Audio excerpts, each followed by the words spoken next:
I'm Leslie Cunningham. I work out of the Midland, Michigan, Saginaw, Michigan, and Lansing, Michigan offices.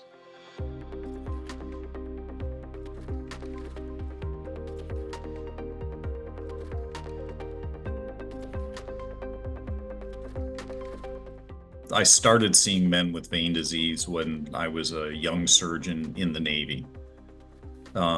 And the majority of time when they would show up, it wasn't because they had a specific complaint. It's because their wives were tired of looking at their very lumpy, bumpy, ugly legs. And then as you actually spoke with them for a while, and asked questions, about how their legs felt over the course of a day or with exercise or at the end of the day, you began to discover that, yeah, sure, they had some tiredness and a little bit of achiness and maybe some fullness. But because they were busy with their lives, they weren't really paying attention to that. And that's really just a part of what life is you get tired and, you feel achy because you work or because you stand on concrete floors or, we accept it. And that's actually where the compression trials come in and discussion and sort of finding out that life can be better than what it is. And then the men come to appreciate having their venous insufficiency taken care of as much as their wives ultimately did.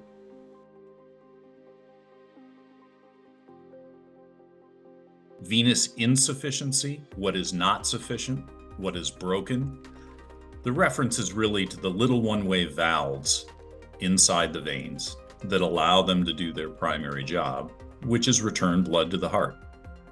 So if we think about the whole circuit of arteries and veins, with the arteries delivering and the veins returning, the arteries sort of have the easy part because you've got a known pump that everybody understands that pushes the blood out under pressure, to your fingers and toes and all of those other important places. And then people's interests stop. And what we're left with is, how do we get the blood back from the toes and the fingers?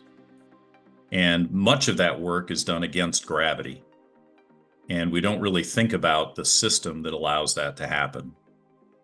While in the legs, the muscles in the calf in particular, but also the remainder of the leg muscles, act as pumps, squeezing the deep veins, which lie next to the arteries, surrounded by muscle, with branches that extend into the muscle. Those muscular pumps push the blood uphill toward the heart. But because, like the heart, it's an oscillating system, there'd be a lot of inefficiency if it fell back towards your toes between squeezes. So this is where the little one-way valves come in handy. And if those guys are working well, then the system's pretty efficient. If they aren't working well, then you have increased pressure as a result of gravity. Now, those are the deep veins, and we make a distinction between deep and superficial because those deep veins, as we said, are surrounded by muscle. They have a pump. The superficial veins live between the muscle and the skin, sort of in the fat layer. No pump. So really the stuff that's going to move that blood is gravity, which makes those one-way valves even more important. Because if the little one-way valves in the superficial system aren't working, then as soon as you put your legs lower than the rest of your body, gravity wins. And that blood begins to fall towards your toes, and it pressurizes the entire system. Some of those superficial veins can be very long. And there's one in particular, the great saphenous vein, that starts down by your ankle and runs the entire length of your leg all the way to the groin. If the valves in that vein aren't working, that's a very long pipe, which is able to generate a lot of pressure. And then just like the deep veins, you can wind up with a lot of pressure. And it's the pressure that leads to the discomfort that comes with venous insufficiency. And in this case, more accurately, you might want to say valve insufficiency. And the superficial system is something that we can fix. And that we fix it by basically closing the bad veins or breaking up the bad veins within the system.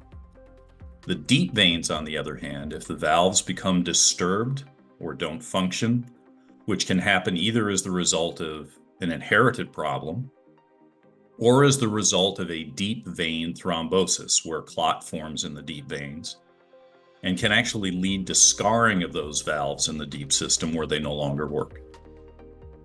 Either one of those, either the superficial system valves not working, deep system valves not working, or obstruction of the deep system by clot, is a type of venous insufficiency.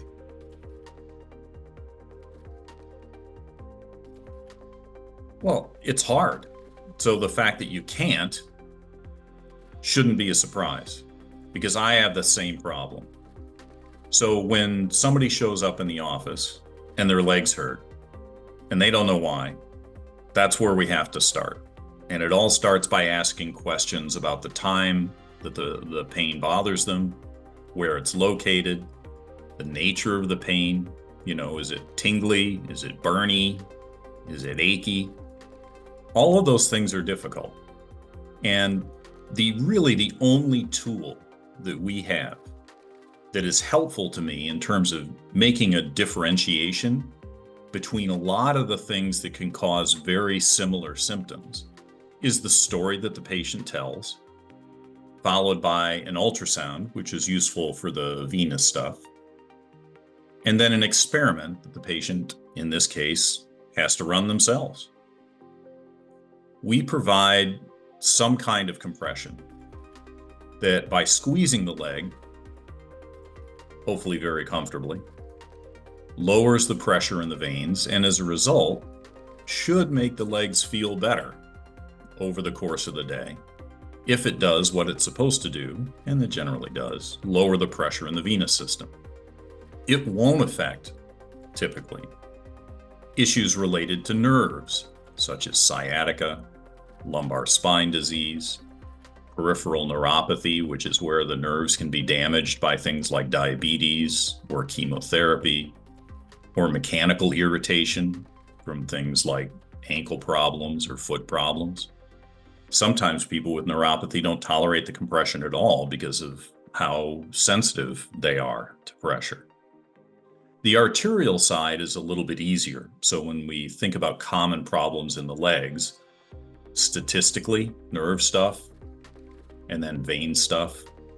Arterial stuff, again, we need the history. If they have risk factors for atherosclerosis, and then they have not easily palpable arterial pulses in their feet, and if they tell a particular story about when their discomfort happens, like after walking a particular distance and it repeatedly occurs, those kinds of discomforts we can label as arterial disease pretty quickly.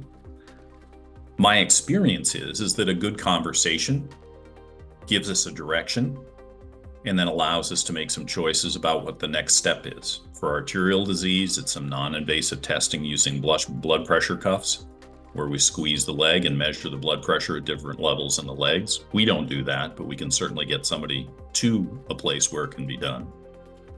The vein disease, where we look at the valve function to see if those valves are working, or if they are a cause of pressure in the legs that's causing the discomfort. And then ultimately, the connection between that ultrasound and symptoms is made by the home experiment with the compression.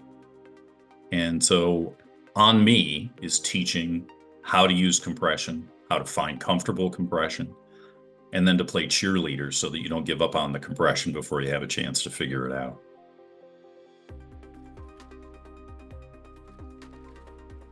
It's easy enough to buy socks. I do it all the time. The hard part when you're going to be buying a garment that's actually designed to be very stiff and to resist swelling is that it really needs to be fitted well. And the mistake that most people make is, just doing the shoe size approximation or the small, medium, large approximation, and not realizing that, if they wind up with a sock that's too tall or too short, it leads to discomfort. And the whole purpose of compression is to feel more comfortable. And so the most common problem is that they wind up getting knee-high socks, which actually go to the knee or above, and then they're tempted to fold the sock over, or it rolls down, and it creates sort of a tourniquet effect around the knee.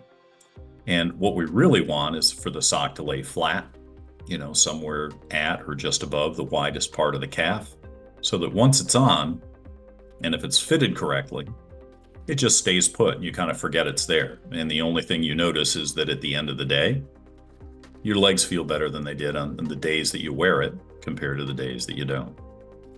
All of these, because they're designed to be stiff, are going to be a little tough to get on because you have to stretch it to get it over a heel. If you're getting socks that have feet, once they get on, they should be comfortable. And the other thing that we have to talk about is that there are many kinds of compression that we can open your eyes to, including compression sleeves and compression leggings that don't have feet. Speaking to somebody that sort of lives in a compression world can be a very useful experience. And so it's kind of nice to have a friend in the business. And to be honest with you, having those conversations is an important part of every visit that I do with patients. Even though in theory, I'm a surgeon and I'm supposed to be poking people and doing procedures, to be honest with you, we do our best work when people are experts in this stuff. And a part of that job is teaching them about the whole process, including the compression.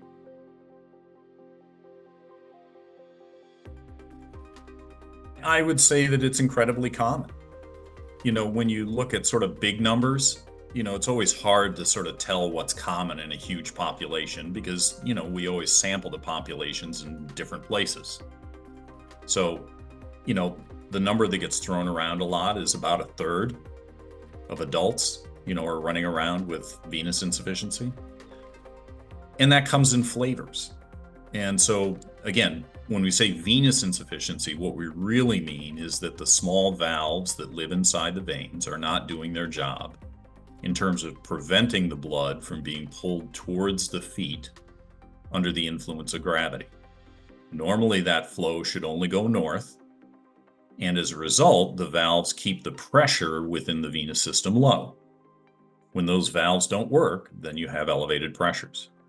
If you suspect because your legs are heavy or tired or because you're developing more and more swelling or you start to see more and more veins in the skin, it's very reasonable to ask that question because it's so common. The first thing anybody like me is going to ask is sort of, what's been going on in your life? Because as we say, it comes in a couple of different flavors. The most common one for your everyday person that hasn't had some horrible event, like a deep vein thrombosis, is that they received a gift from a parent or a grandparent or a great-grandparent who lovingly bestowed some dysfunctional valves, and then they've had the misfortune of living on a planet with gravity. And so over time, the pressure that develops as a result of gravity pulling the blood down towards your feet and pressurizing those poor veins has led to those veins dilating and twisting and causing pressure symptoms, which can be many and varied. Itching, burning, tingling, leg feels like lead, leg feels like wood. And these are often very hard to describe and more often just ignored because it's accepted as just a part of maturing, which is a phrase that I prefer to getting old. The point is that you don't have to put up with all of that, and there's nothing wrong with asking the question. A combination of a few questions in history and a simple ultrasound can help us sort out whether this is something that's easily fixed in terms of getting rid of bad superficial veins, or if you've had the misfortune of having had a deep vein thrombosis and have deep venous valves that are non-functioning, what we can do to make your life better, even though there isn't a procedural answer to the problems that you're facing. Always good to ask, always good to have the conversation, and what you do with the information is always up to you.